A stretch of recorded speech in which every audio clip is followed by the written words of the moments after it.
আমাদেরও টুকটাক হিসাব আছে। জামাত তো ভাই ক্ষমতায় যাচ্ছে না, এটা তো বুঝি। তো ক্ষমতায় না গেলে তারা যদি দ্বিতীয় তৃতীয় যে দলই হোক না কেন, তারা কি ক্ষমতার স্বাদটা পাবে? পাবে না। এখন তারা ক্ষমতায় না যেয়ে ক্ষমতার স্বাদ পাচ্ছে।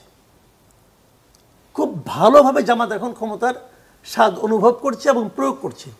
তো এটা যদি মনে করেন 6 মাস পরে হয়, তাহলে 6 মাস তারা এই স্বাদ গ্রহণ করতে থাকবে এবং ক্ষমতার সঙ্গে সংশ্লিষ্ট থাকার কারণে তাদের হয়তো আপনার মাঠে তারা মনে করে হয়তো তাদের মানে সক্ষমতা একটু বাড়বে, এটা তারা মনে করতে পারে।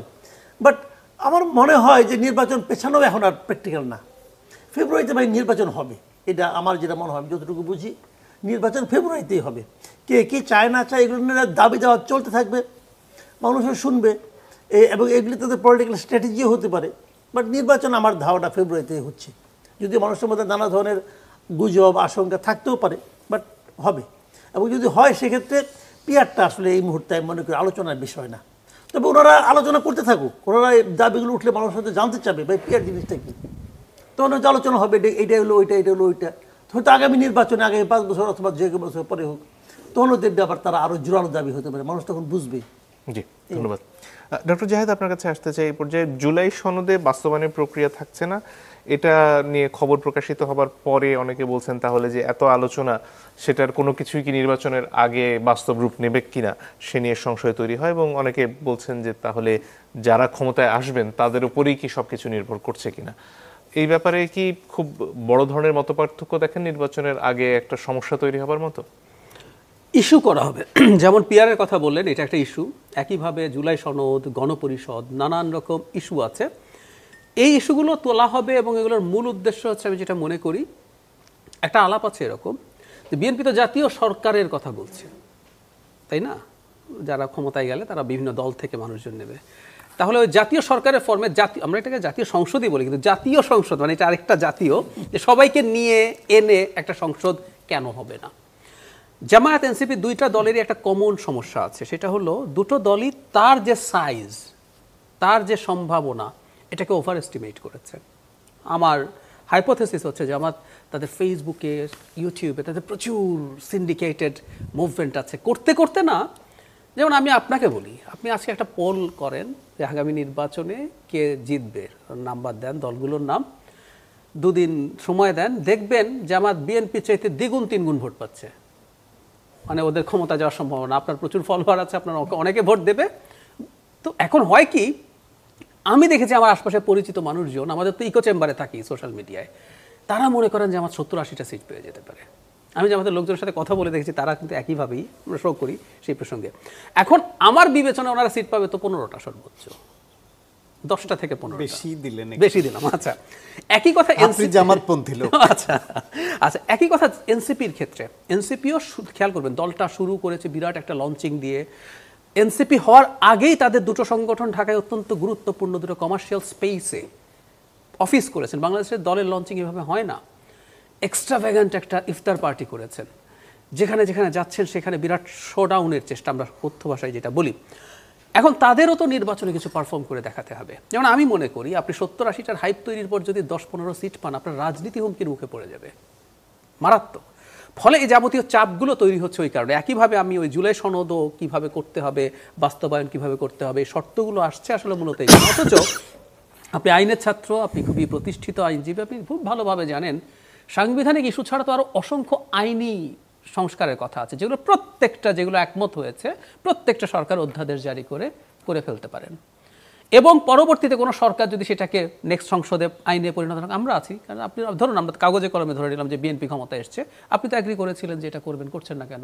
আমরা ধরতেই পারবো। সো ওগুলো তো সব করে ফেলা সম্ভব। বাকি থাকবে কি কিছু সাংবিধানিক সংস্কার, তাই তো? সেটা নিয়ে কিছু ডিবেট আছে, সেগুলো পরে হবে না, এখন কিভাবে করবে নানান আলাপ আলোচনা আছে। সুতরাং এটা এত মেজর জটিলতার জায়গাও না। কিন্তু যে বলছি, এগুলোকে জটিলতার মতো করে পোট্রে করা হচ্ছে আমাদের সামনে। আমি একটা কথা বলে খুব মানে খোলাখুলি বলি, এই চাপটা যদি কিছু রাজনৈতিক লেভারেজ পাওয়ার জন্য হয়, ওকে উইথ দ্যাট, এটা হয় রাজনীতিতে। যেহেতু বিএনপিকে এখন চাপ দিতে হবে এবং জাতীয় পার্টি নিষিদ্ধতার সাথে এটা একটা জরুরি কারণ। এখনও জাতীয় পার্টি থাকলে জামাত থার্ড হয়ে যেতে পারে, আরেকটা বড় কারণ হচ্ছে জাতীয় পার্টি যদি না থাকে বাকি দলগুলো বিএনপির উপরে তীব্র চাপ দিতে পারে যে আমরা যদি নির্বাচনে না যাই তাহলে কিন্তু বিএনপির জন্য খুব মেজর একটা প্রবলেম, বিপক্ষে কেউ নাই। এখানে একটা প্রশ্ন ঘুরে ফিরে আসে যে জাতীয় পার্টি কি শুধুই জাতীয় পার্টি হিসেবে নির্বাচনে থাকবে নাকি জাতীয় পার্টি আসলে আওয়ামী লীগের প্রতিনিধি হয়ে? কোনো সমস্যা নাই তো, আমি যদি এখন খোলাখুলি বলি আওয়ামী লীগের নিষিদ্ধতা নিয়ে আলাপ আছে, ওইটার বিচার হবে, আওয়ামী লীগ নিষিদ্ধ হতে পারে। ধরেন গোপালগঞ্জে একজন কলেজ টিচার, উনি আওয়ামী লীগের কোনো পোস্টে ছিলেন না, উনি আওয়ামী লীগ সমর্থক হিসাবে এলাকার লোকজন চেনেন, উনি তো স্বতন্ত্র দাঁড়াতে পারেন না? আপনি ওনাকে কিসের ভিত্তিতে ওনাকে বাতিল করবেন, না করবেন? দেখা গেছে যে কোনো একদিন আওয়ামী লীগের একটা সভায় উনি গেছেন, এই ভিত্তিতে তো আপনি পারেন না, আপনাকে আইন দিয়ে চলতে হবে। আপনার পছন্দ না হলে তো পারমিট করতে হবে। হ্যাঁ, তাদের লাঙ্গল নিয়ে দাঁড়িয়ে যাওয়ার সম্ভাবনা আছে, আপনি এটা প্রিভেন্ট কিভাবে করবেন, কেন করবেন? আমি সরিয়ে রাখি, ওনাকে কি ইন্ডিপেন্ডেন্ট ইলেকশন করতে দেওয়া যাবে না? যিনি ইভেন আওয়ামী লীগের যদি পদে থাকা কেউ হয়, যার বিরুদ্ধে ফৌজদারি অপরাধ নেই, যিনি ফেরারি না, এই যে আজকে যেগুলো হয়েছে সব যদি হয়ে থাকে, ক্রাইটেরিয়া ফুলফিল করলে উনি নির্বাচন করতে কেন পারবেন না?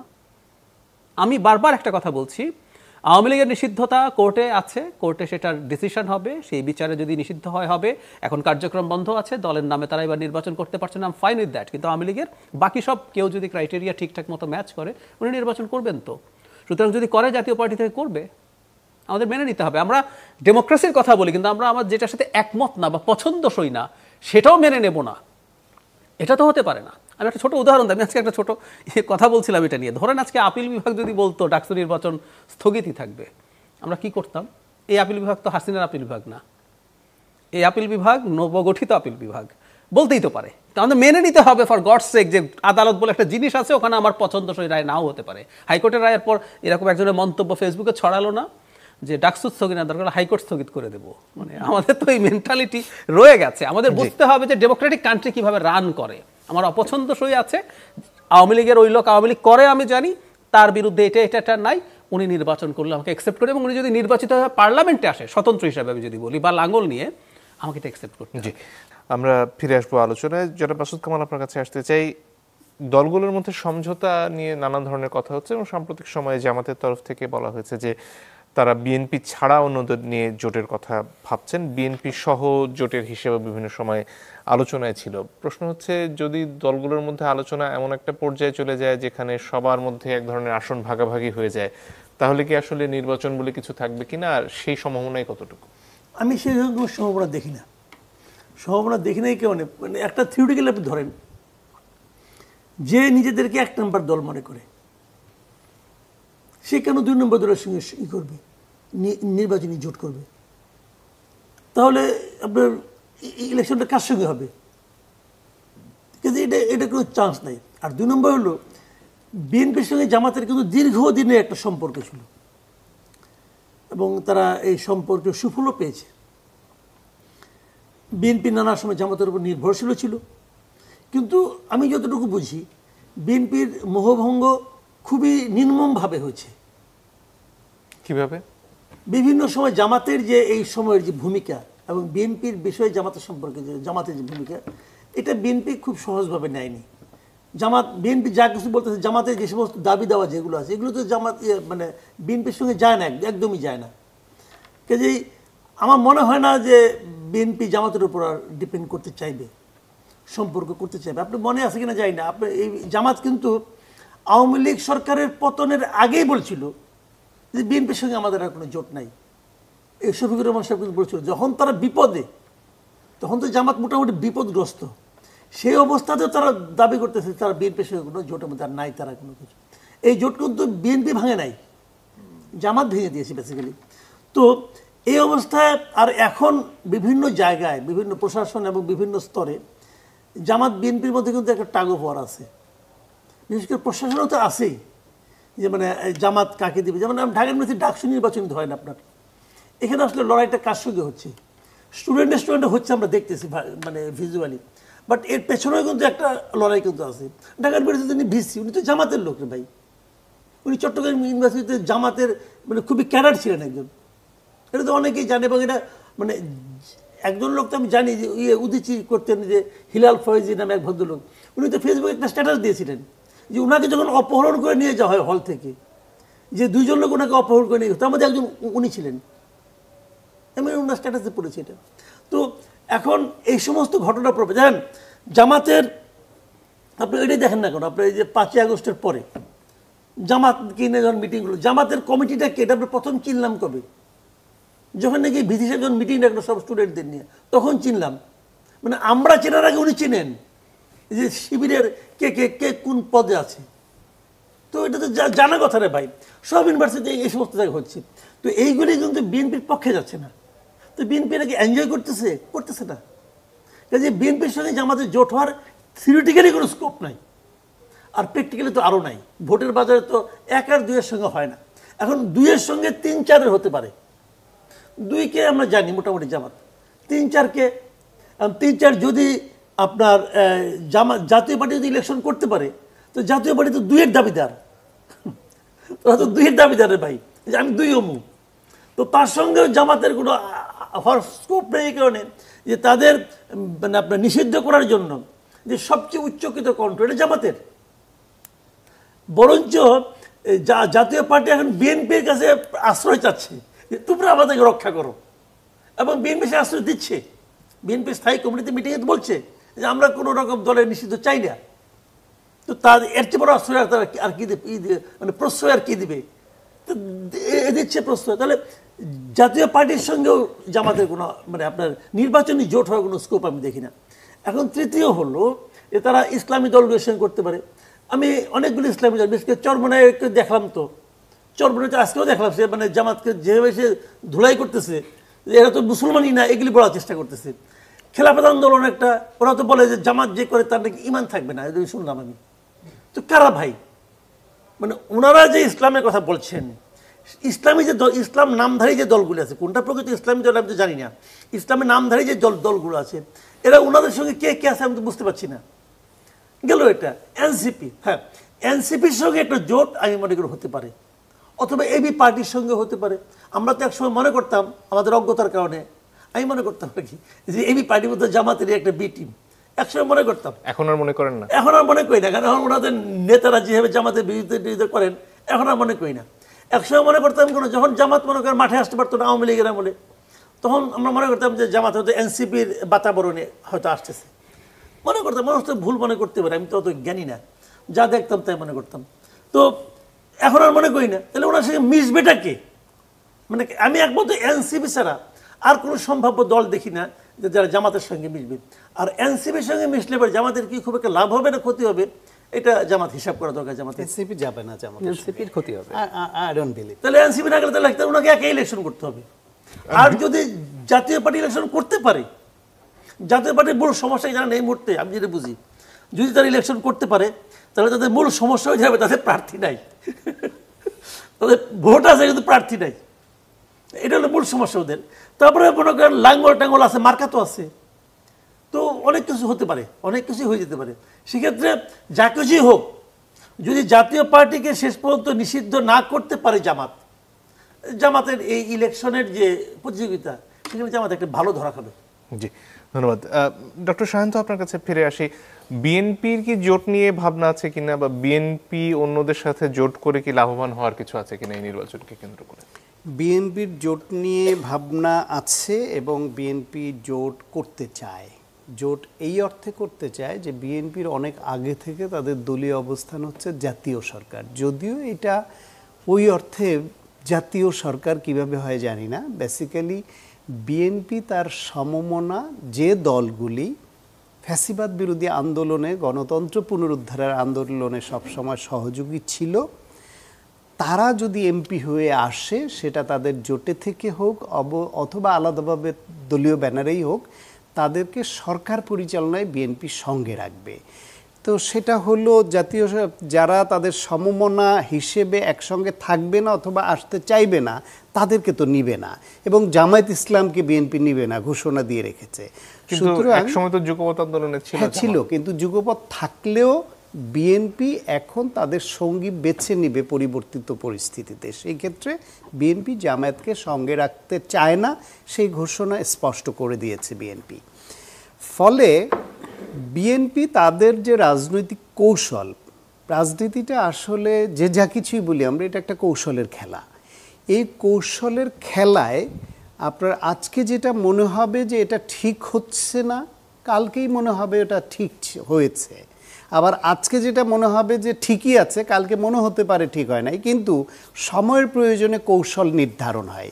সেই কৌশলের খেলায় জামায়াত ইসলামের সঙ্গে বিএনপির এই মুহূর্তে জোট হয়ে কিছু করার কোনো সুযোগ নাই।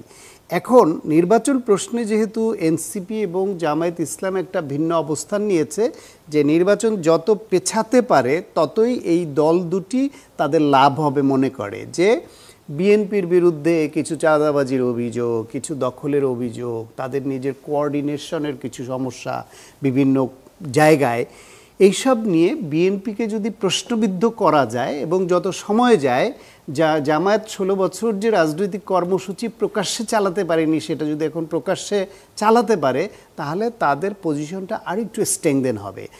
ঢাকা বিশ্ববিদ্যালয়ের মতো জায়গায় ছাত্র শিবির প্রকাশ্যে সাংগঠনিকভাবে কার্যক্রম চালাতে স্বাধীনতার পরে কখনো পেরেছে? এই এখন পারছে, তো তারা এখন নিজেরা প্যানেল দিয়ে নির্বাচন করতে পারছে। এইটা তাদেরকে ওইখানে সমর্থক বাড়াতে বা দলের যে সক্ষমতা বাড়াতে ভূমিকা রাখছে না? সারা দেশে রাজনৈতিকভাবেও এই সুযোগটা তারা গ্রহণ করছে। এই সুযোগটা যত বেশি দিন যাবে, যেটা মাসুদ কামাল ভাই বললেন, এক হচ্ছে এখন তারা ক্ষমতার অংশীদার, সুতরাং পাওয়ার এনজয় করছে, এইটা একটা দিক। আর একটা দিক হচ্ছে তারা যত সময় পাবে নিজেরা তাদের বলয়টাকে আরেকটু বড় এবং শক্ত করতে পারবে, এই চেষ্টা তাদের আছে। এনসিপি ও নতুন দল, তারাও চায় আরও সময় পেলে ভালো। সেই হিসেবে নির্বাচন পেছানোর জন্য এই এনসিপি এবং জামায়াত ইসলাম তাদের পাল্লাটা ভারী করতে চাইবে। সেই ক্ষেত্রে বিএনপি যদি তাদের সমমনাদের সঙ্গে না রাখে এবং তাদের হোপ দিয়ে এবং সঠিক আচরণটা না করে, তাহলে তারাও বিএনপির সঙ্গে না থাকলে, তাহলে বিএনপি দল হিসেবে যত বড়ই হোক, ইউনিট হিসেবে তো একটা দল।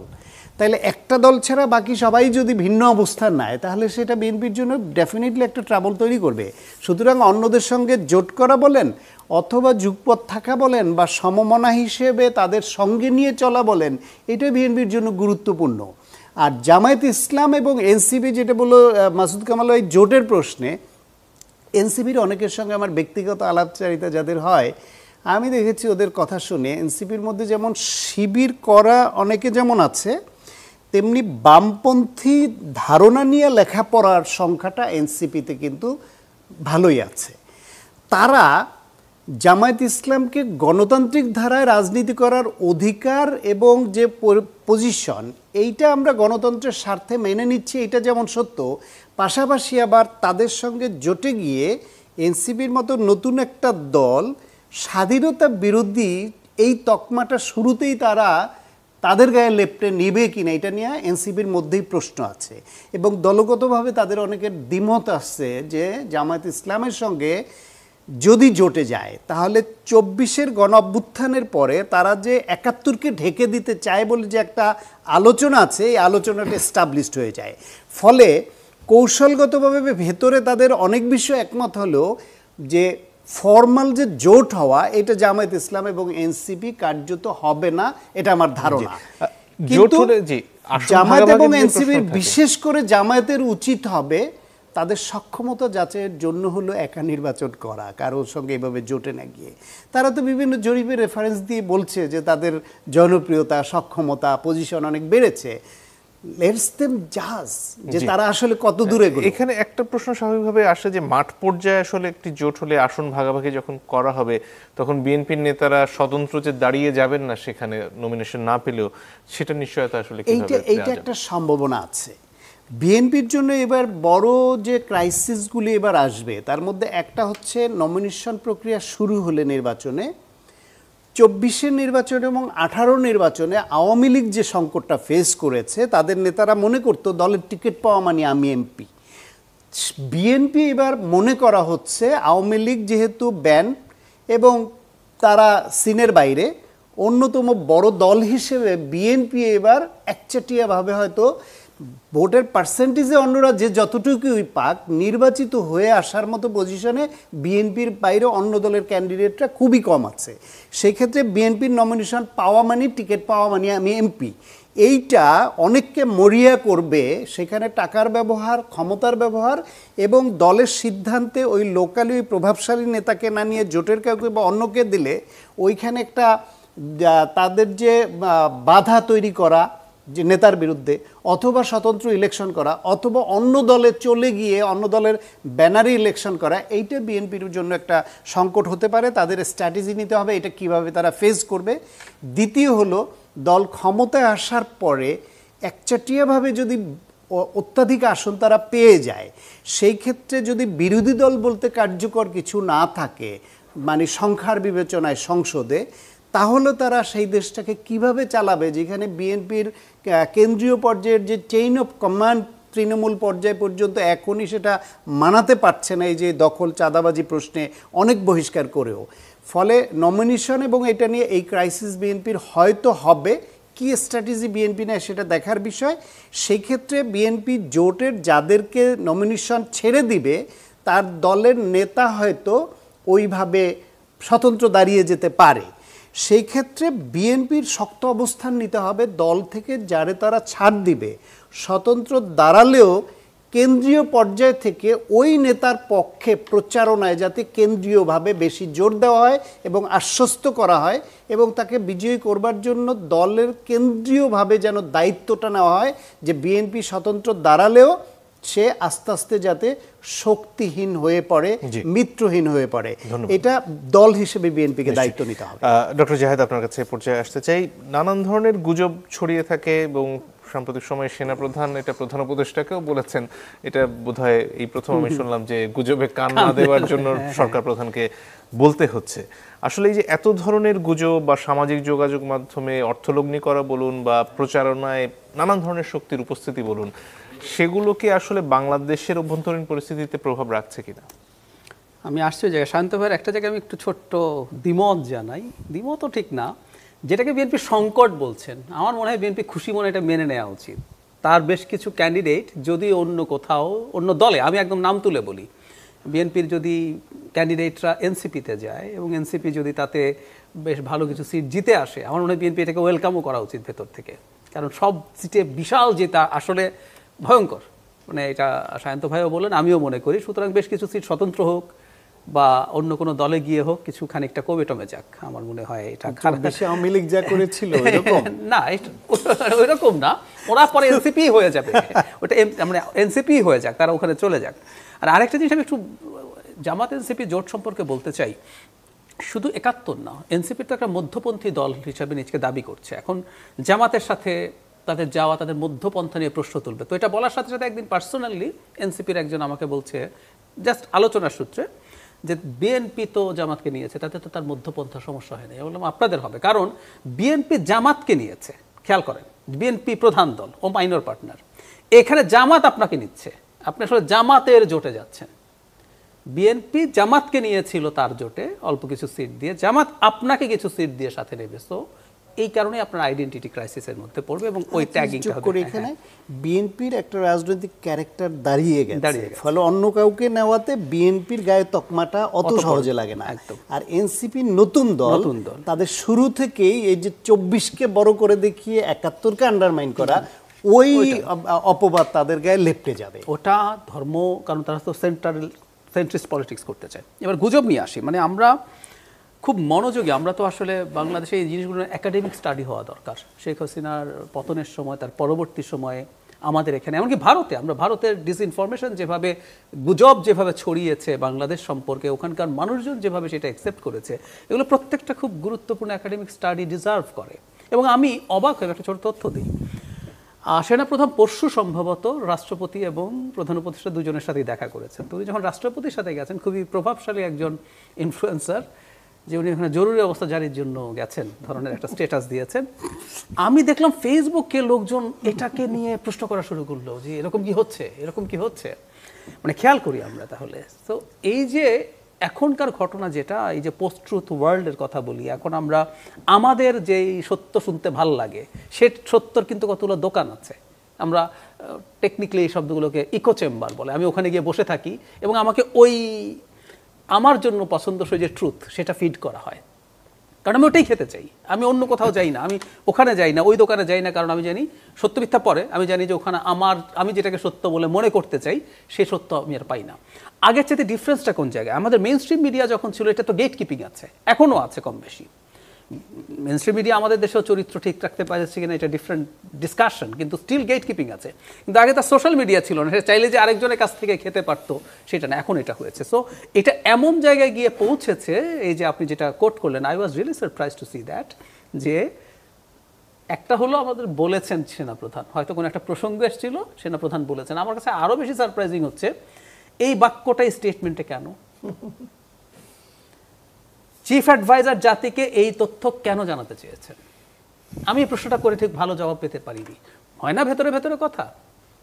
উনি এটা ডিসাইড করেছেন যে এই বাক্যটা, আমরা জানি না এই স্টেটাসগুলো কারা, নিশ্চিতভাবে তিনি লেখেন না, বা তিনি নিজেও এটা দেখে দিয়েছেন কিনা তাও জানি না, কিন্তু যেহেতু ওনার জায়গা থেকে এসছে আমরা এটা ধরে নেব তার অফিসিয়াল স্টেটমেন্ট। সো এটা আমাদেরকে জানানোরও চেষ্টা করছেন। এবং সাম্প্রতিক সময়ে আমি মনে করি প্রধান উপদেষ্টার কাছে যথেষ্ট তথ্য আছে, কারণ দলগুলোর সাথে যখন আলোচনা করছেন, বিশেষ করে প্রথম দিন বলেছেন যে নির্বাচন ছাড়া অন্য কিছু হলে এটা বিপজ্জনক কিছু হবে, অন্য অপশন। পরের দিন আবার যখন কথা বলেছেন দলগুলোর সাথে, সেখানে বলেছেন যে যারা বাধা দিতে চায় তারা কিন্তু ডিসরাপশন তৈরি করেই যাবে। সুতরাং এই জিনিসগুলো যথেষ্ট ট্র্যাকশন আছে, আমি দেখছি, আমি আমার আশপাশেই দেখার চেষ্টা করছি, বোঝার চেষ্টা করছি। যেমন আমি একটা নামই বলে ফেলি, মানে এই সরকারের যাবতীয় প্রবলেমের মূলকে দেখবেন আমাদের মোটামুটি শিক্ষিত মানুষের মধ্যেও পারসেপশন একজন উপদেষ্টার নাম উঠে গেছে, আমরা যদি নামটা বলেও ফেলি, ডক্টর আসিফ নজরুল। মানে উনি এই সরকারের যত সমস্যা আছে সব কিছু, উনি কেষ্টা বেটাই চোর, মানে দেখবেন। এবং আমি দেখেছি বলতে বলতে ক্রমাগত এই প্রোপাগান্ডা, এই গুজব বেশ কিছু মানুষের মধ্যে ঢুকে গেছে। একটা ছোট উদাহরণ উনি নিজেও ক্লিয়ার করেছেন পরে, মানে আপনি আইনের মানুষ, চার্জশিটের পরে এটা বিচারে যখন যায় সেটা হচ্ছে তখন আইন মন্ত্রণালয়ের এখতিয়ারে, এর আগ পর্যন্ত যাবতীয় সব কিছু স্বরাষ্ট্র মন্ত্রণালয়। যেখানে যেখানে ওকে ধরে নাই, ওকে ধরে এটা করে নাই, ওখানে ওইটা হয় নাই, সব কিছুর জন্য ওনাকে ব্লেম করা হয়েছে। সো আমরা দেখছি, এবং আবারও বলছি, বাংলাদেশের ভবিষ্যৎ বাংলাদেশের জন্য এটা কিন্তু একটা গুরুত্বপূর্ণ স্টাডির বিষয় হয়ে থাকবে এই সময়গুলোতে, এই ডিসইনফরমেশন কিভাবে কাজ করেছে। জি, ধন্যবাদ। জনাব মাসুদ কামাল, আপনার কাছে ফিরে আসি। এই যে নানান ধরনের শঙ্কা এবং পথে ঘাটে মানুষের যে প্রশ্ন নির্বাচন হবে কিনা, সেই শঙ্কা দূর করতে রাজনৈতিক দলগুলোর একসাথে বসে কি কিছু করার রয়েছে? তাদের ঐক্য কি মানুষকে আসলে জানান দিতে পারে যে আমরা নির্বাচনের দিকে এগোচ্ছি? না, এটা হলেও হতো যদি সব রাজনৈতিক দল একসঙ্গে বসে বলতো যে আমরা কোনো শঙ্কা অনুভব করি না, আমরা সবাই নির্বাচনের জন্য প্রস্তুত এবং নির্বাচনের জন্য আমরা অগ্রসর হচ্ছি, যেরকম বলতো, সেটা মানুষের মধ্যে একটা ইতিবাচক প্রভাব ফেলতো। কিন্তু তারা তো বলবে না, এবং তারা বলছে না বলেই তো শঙ্কাটা তৈরি হচ্ছে। শঙ্কার মূল কারণ তো এটাই। দেখেন, প্রধান উপদেষ্টা 5 তারিখে ঘোষণা দিল, আগস্টের 5 তারিখে উনি রাতেবেলা বললেন যে ফেব্রুয়ারিতে ইলেকশন হবে। বলার পর ওনার অফিসের কর্মকাণ্ডে কিন্তু কোনো সন্দেহ নাই। উনি পরের দিনে তো ইলেকশন কমিশনকে চিঠি দিয়েছেন, ইলেকশন কমিশন তারপর থেকে কাজ করছে, রোডম্যাপ ঘোষণা করেছে, অনেক কিছু তারা করছে, আরপিও সংশোধনের জন্য আসলে তারা পাঠাইছে। তারা তো মোটামুটি তাদের মতো করে কাজ করছে, এবং এই কাজের মধ্যে কোনো গাফিলতি আছে, কোনো ডিলে হচ্ছে, এটা তো আপনি বলতে পারবেন না। এই সব কিছু যখন স্মুথলি চলছে, তাহলে সংখ্যাটা কেন? সংখ্যাটা হলো বেসিক্যালি দুটো কারণে। একটা হলো পলিটিক্যাল পার্টিগুলির মধ্যে যে তাদের যে বিভিন্ন রকম বক্তব্য, যেমন নাসিরউদ্দিন পাটোয়ারি, তারা আপনি পছন্দ করেন আর না করেন, সে তো একটা দলের একটা বড় পদে আছে এবং সে ভোকাল, সে বলতেছে ফেব্রুয়ারিতে নির্বাচন হবে না। যদি কিন্তু কিছু নাই, কিন্তু স্ট্রেট বলছে যে ফেব্রুয়ারিতে নির্বাচন, কিন্তু ফেব্রুয়ারিতে নির্বাচন হবে না। তো কেন বলতেছে ভাই? আপনি এই দলটা ঠিক আছে বলবেন নিবন্ধন নাই, কিন্তু নিবন্ধন না থাকুক, ইলেকশন কমিশনের কাছে নিবন্ধন নাই, ডক্টর ইউনূসের কাছে তো তার নিবন্ধন আছে। না থাকলে ডক্টর ইউনূসের যখন মন খারাপ হয় তখনও তারাই যাইতে পারে, আর কেউ যাইতে পারে না। কত কাছের লোক, মনের কাছাকাছি অবস্থান করে তারা। তো তারা যখন বলে যে নির্বাচন হবে না, তখন লোকে ভাবে তাদের মধ্যে ওনার মনের কথা এটাই। তো এই বিষয়গুলো কিন্তু মানুষ কিন্তু একদিনে সিদ্ধান্ত নেয় নাই, দিনে দিনে নানা ঘটনার প্রেক্ষিতে তারা কিন্তু এগুলো ভাবে। জামাত প্রশাসনের সর্বত্র তারা পাওয়ারফুল, তারা যখন বলে যে না এটা ছাড়া আমি নির্বাচনে যাবো না, হ্যান করবো না, তারা যখন না, তাদের কথাবার্তা তো ফেব্রুয়ারিতে নির্বাচন হবে এটা বিবেচনা করে হচ্ছে না, কিন্তু তারা অনেক কথাবার্তা বলতেছে। তখন তারা মানুষ একইভাবে যে সরকার যদি চায়ও, প্রশাসন যেহেতু জামাতের হাতে আছে, জামাত প্রশাসন দিয়ে আটকে দেবো, কিছু একটা ঝামেলা পাকাবে, সন্দেহগুলো কিন্তু এইভাবে আসে। আর ডক্টর ইউনূস নিজে উনি তো কখনোই ক্লিয়ার করে কিছু বলেন না ইলেকশন সম্পর্কে, সবসময় কিন্তু একটু ধোঁয়াশা রাখেন, এবং এই যে ধোঁয়াশা রাখার কারণে মানুষের মধ্যে এক ধরনের আস্থানতা আছে। হ্যাঁ, কি ধরনের ধোঁয়াশা এই মুহূর্তে? ওই যে ছোট প্যাকেজ, বড় প্যাকেজ, সে তো অনেক আগের আলাপ ভাই। উনাকে কি আপনার আজকের কথা সেটা আমি ওনাকে বিচার করব? মানে এই উনি মুহূর্তে দায়িত্ব নেওয়ার পরের থেকে উনি ধীরে ধীরে ধীরে ধীরে উনার ইমেজটা কিন্তু আমার মনের মধ্যে তৈরি করছেন। কনসিস্টেন্ট ছিল। মানুষের কথা তো একদিন মানে এই মুহূর্তে কি তাদের কথায় নির্বাচন না, এখন তো আমি আগে বললাম, প্রথমে তো বললাম যে 5 তারিখের পরের থেকে সরকারের কোনো আচরণ আপনি বলতে পারবেন না যে তারা নির্বাচন করবে না, বলতে পারবেন না। জি। 5 তারিখের পরের থেকে সরকার একদম যা বলছে তাই করতেছে। বাট আমার কোশ্চেনটা হলো কি, মানুষ তো এই সরকারকে 5 তারিখের পরের থেকে চেনে না, আগের থেকে চিনে। জি। তারা হলে ডক্টর ইউনূসের মতো একজন লোক বলতেছে যেখানে যাই রে ভাই, মানুষ প্রথম প্রশ্ন নির্বাচন কি হবে, জি, তোমার সেই প্রশ্ন কি মনে করে? ধন্যবাদ ডক্টর শান্ত। রাজনীতিবিদদের আসলে আশ্বস্ত করার বা বিএনপি বড় দল হিসেবে এই পরিস্থিতির উন্নয়ন ঘটানোর এবং অন্যান্য রাজনৈতিক দলকে সাথে নিয়ে সুযোগ আছে কিনা? সুযোগ আছে, কিন্তু এটার বাস্তবতা নাই। তারা চেষ্টা করছে এবং তাদের মতো করে, যেহেতু রাজনীতিতে একে অপরের প্রতিদ্বন্দ্বী মনোভাব আছে যে কে কত বেশি আসন, কত ভোটের পার্সেন্টেজ নিয়ে সরকার গঠন করবে বা ক্ষমতার ভাগ নেবে সেটা আছে। সেই ক্ষেত্রে এই মুহূর্তের প্রধান 3 রাজনৈতিক শক্তি বিএনপি, জামায়াত ইসলাম এবং এনসিপি, 3টার মধ্যে অন্তত 2টা শক্তি, পরের 2টা শক্তি, তারা নির্বাচন ইস্যুতে সুনির্দিষ্ট প্রসঙ্গ তুলে অবস্থান নিয়েছে। এটা না হলে নির্বাচনে তারা যাবে না। শেষ পর্যন্ত যাবে কিনা সেটা সময় বলে দিবে, এবং আমার ধারণা যাবে, যা কিছুই হোক যাবে। এই পয়েন্টগুলো তারা বিভিন্ন রকমের দর কষাকষির জন্য ব্যবহার করছে।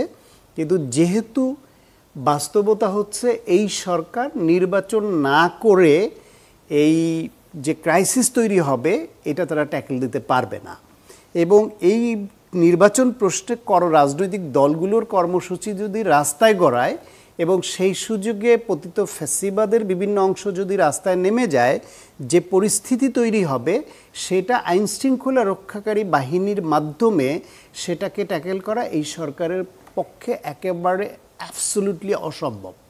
তাহলে তখন সেনাবাহিনীর ব্যবহার আরও বেশি আসবে। আলটিমেটলি তখন সেনাবাহিনীরই নিয়ন্ত্রণ ভার তাদের হাতে হয়তো চলে যাবে।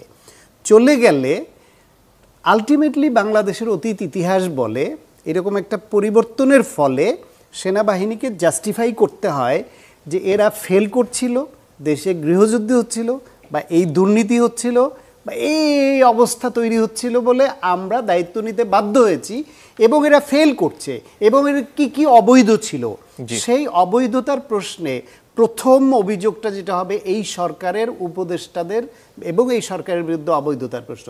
তাহলে এই সরকারের উপদেষ্টারা কি নিরাপদ থাকবে? অথবা তারা কি অর্থনৈতিকভাবে এবং রাজনৈতিকভাবে শৃঙ্খলা রক্ষা করে এই দেশে এগিয়ে নিতে পারবে? আলটিমেটলি এই সরকারের জন্য, তাদের নিজেদের বাঁচার জন্য, পিঠ বাঁচানোর জন্য নির্বাচনের বাইরে কোনো গতি নাই। রাজনৈতিক দলগুলোর এর বাইরে উপায় নাই, এবং যেই এনসিপি এবং যে জামায়াত ইসলাম আজকে শর্ত সাপেক্ষ অবস্থান নিচ্ছে নির্বাচন প্রশ্নে, তাদেরও নিরাপদ থাকার জন্য নির্বাচনের বাইরে অবস্থান নাই। ফলে যে যত যদি কিন্তু ব্যবহার করুক, ফাইনাল কথা হলো নির্বাচন হচ্ছে, হবে, সবাই যাবে। এটা আমার ডক্টর জাহেদ আমি একেবারেই একমত, এবং আমি আবারও বলছি যে এই খেলা যদি বলি নির্বাচন একটা গেমের মতো, বলতে একটু কেমন যেন শোনায়। সেটা যদি তাদের লেভারেজ পাওয়ার জন্য, কিছু সুবিধা পাওয়ার জন্য বিএনপিকে চাপ দিয়ে, সেটা ফাইন, সেটা তারা নিক, সেটা তাদের মতো আন্ডারস্ট্যান্ডিংয়ের ব্যাপার। কিন্তু এটা যাতে না করে যে নির্বাচন সমস্যায় পড়বে না, আমিও কনফিডেন্ট ওটা হবে। কিন্তু ডিসরাপশন হতে থাকলে না একটা প্রবলেম আছে, যদি অনেক কেওস তৈরির সম্ভাবনা থাকে। এবং আমি খেয়াল করছি রিসেন্ট টাইমসে প্রত্যেক ক্ষেত্রে, ধরুন চিটাগং ইউনিভার্সিটির যে ঘটনাটা ঘটলো, প্ল্যান করে প্রাথমিক সূত্রপাত হয় না, কিন্তু এটাকে এসকালেট করা হয়েছে প্ল্যান করে বলে আমি ধারণা করি। একই দিনে কৃষি ইউনিভার্সিটিতে ঘটনা ঘটলো, স্টুডেন্টরা ভেতরে কাজ করছে, তাদের কিছু দাবি দেওয়া আছে, সেটা প্রটেস্ট করেছে, বহিরাগতরা এসে হামলা করেছে। সো যে কোনোখানেই যে কোনো ঘটনা ঘটলে একটা পক্ষ তো আছে ঝামেলা তৈরি করতে চায়। সেটা যদি হয়ে থাকে, সেটা যদি ক্রমাগত চলতে থাকে, তাহলে এই কেওসের মধ্যে আওয়ামী লীগ আছে, আওয়ামী লীগ চায় বাংলাদেশে নির্বাচন না হোক। ওরা মুখে মুখে নির্বাচনের কথা বলে, শেখ হাসিনা এখন আমি রিসেন্টলি শুনলাম তত্ত্বাবধায়ক সরকারের অধীনে নির্বাচন চায়, বারবার বলছেন। কিন্তু ওনারা সবচেয়ে খুশি হবেন বাংলাদেশে যদি একটা এনার্কির মধ্যে ঢুকে নির্বাচন না হয়। সো ওই কেওসটা যাতে অনেক বেশি বেড়ে না যায়, তাদের এটা খেয়াল। অনেক ধন্যবাদ আপনাদের।